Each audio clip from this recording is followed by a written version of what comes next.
What's good, y'all? It's Recluse Sports, and the goal is always to win the championship, ain't it?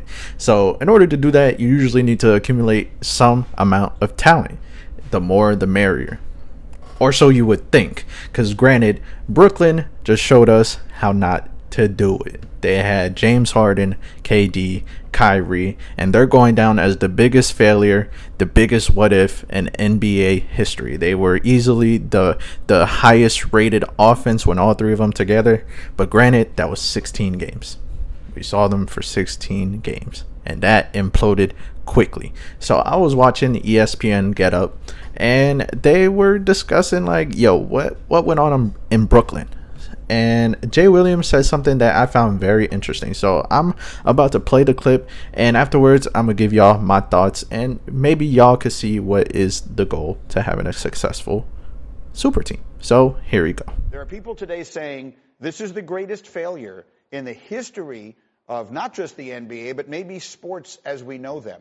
What do we say about that today? I mean, essentially, they're in the worst place than where they were pre-Kevin Durant, Kyrie Irving, and James Harden. I mean, at least that lineup before had Spencer Dinwiddie, it had Jared Allen, it had Karis LeVert. Look how Jared Allen's playing in Cleveland. And to me, this is a bigger picture of understanding that when you don't have a homegrown superstar to complete your big three, think about Boston. Paul Pierce was there before you brought in Kevin Garnett, Ray Allen. He understood the culture. He understood the tendencies, what the standard of excellence was. Dwayne Wade was there before you had LeBron and Chris Bosh. And right here, the mismanagement of personalities ultimately falls on the players, but more so on Sean Marks and Joe Tsai ultimately on where this organization is today. Why? Because it's your job to manage the personalities. It's your job. Are these personalities manageable? Kyrie just decided if they weren't going to give him his long-term contract, he wanted out, and then Kevin Durant decided he wanted out, and they just acquiesced. Hey, it's a tough job, but this is why the guys get paid the big bucks. I think any organization would give that. They would do it again if they could, right? But I also tell you this, Greeny, how does it make you look at James Harden? What was all the stuff looming around James Harden? He's out of shape. He doesn't want to buy in. James Harden got out of there because James Harden saw that and how it worked with Steve Nash, not holding certain people accountable. Kevin Durant gave us a tea leaves insight to this by saying, hey, I don't want Sean Marks or Steve Nash here. People were telling you what time it was, but you still take a risk. So if you didn't catch it, the goal is to have at least a homegrown superstar. And when you sit back and think, it makes complete sense as to why Brooklyn didn't work and these other super teams did. So I'm gonna give y'all a list of some of these super teams that we've had in recent memory, because we could go pretty far back if we're being honest, but I'm gonna start with the Spurs. The Spurs, yes, they may not be a super team per se, but they have a dynasty. You know, they're known for their three stars in Tim Duncan, Manu Ginobili, and Tony Parker. Then we go to 2008 with the Boston Celtics, where they had Paul Pierce, KG, and Ray Allen. I don't know why I stuttered, but either way, you got Ray Allen. That you could say that worked simply because, well, Paul Pierce was a homegrown talent. You know, you can't really say much about it. It worked. They won the chip. Granted, they didn't win a lot, but that was a super team, and that is the goal, to win. And then you have, I'm gonna cheat a little bit. You got the Bucks with Giannis, Chris Middleton, and Drew Holiday, because when they acquired Drew Holiday, it was seen as a big three because it was a win now move. So whether you could kind of hate it or you could accept it, but Drew Holiday is an all-star, Chris Middleton is an all-star, and Giannis is a superstar.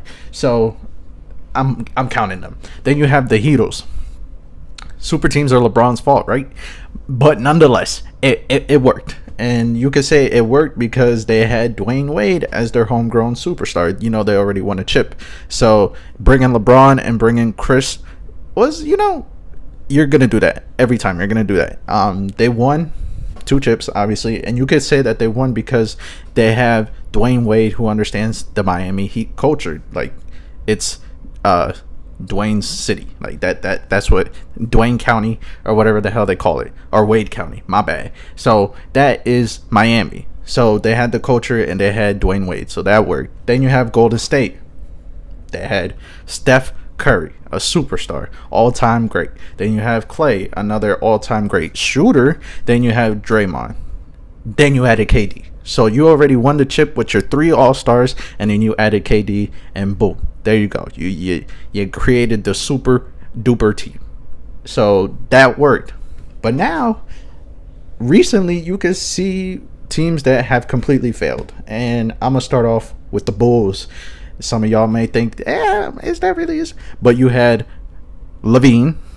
Then you had Vooch, who was an all-star. Then you had DeMar, who was also an all-star. So you have 3 all-stars, and that is a complete failure. They need to blow it up. I made the video before. They need to blow it up. That's done. Then you go on to LeBron, Anthony Davis, and Russell Westbrook. The super team that everybody knew wouldn't work except them. They forced it, and now you know it wasn't going to work. And nonetheless, none of them are homegrown. Just like the Bulls, none of them are homegrown. So people see Levine as just a Bull, but you know he's not homegrown. Then Braun not homegrown, AD not homegrown, Russ not homegrown. Then you go to Phoenix, pre-KD. I was pre-KD they were a super team. You know, they had CP3, DeAndre Ayton, and Devin Booker. So they failed. I think that's like one of the ones that didn't work. But now you got KD, so that it better work. If it don't work, y'all are failures. I feel like that would be one of the biggest failures, second to the Nets, in my opinion.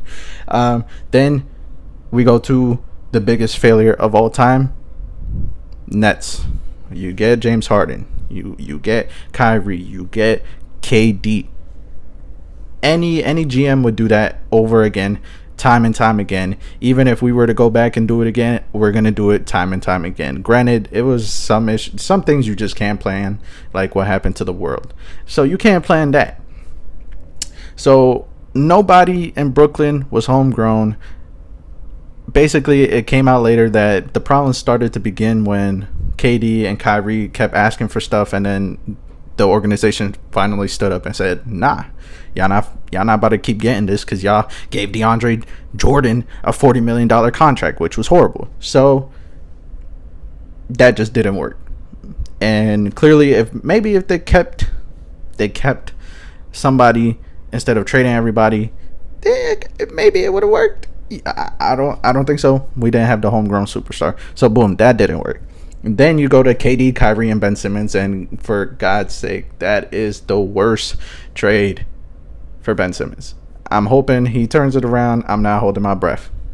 So you have 2, 4, 5. I gave you 5 examples of super teams that worked, and I gave you let me count again. I gave you 2, 4, 5 examples of extreme failures. So I think Jay Will was onto something. You know, the key to winning with a super team is you have to have a homegrown superstar. I was gonna put Cat, AD, Anthony Edwards, and Rudy, but we didn't know Ant was gonna be a all-star, and that was just easy to pick. They're probably one of the ones of the exception unless it works in the future, because they're homegrown and Rudy's the only one. But nonetheless, the ones that have worked are the ones that have a homegrown superstars, and the ones that didn't work are the ones that they just kind of bring people along and try to make it work. So was Jay Will right? Do y'all agree with me, or am I tripping? So y'all let me know. And yeah, so I just found it very interesting, and I wanted to make a video on it for a minute now, a few days. So if you like the content, subscribe. I'm gonna be making more content. I'll probably do more recaps and probably more reaction videos if it's like, you know, nothing too extreme going on. So subscribe, and thanks for the support. I'm out.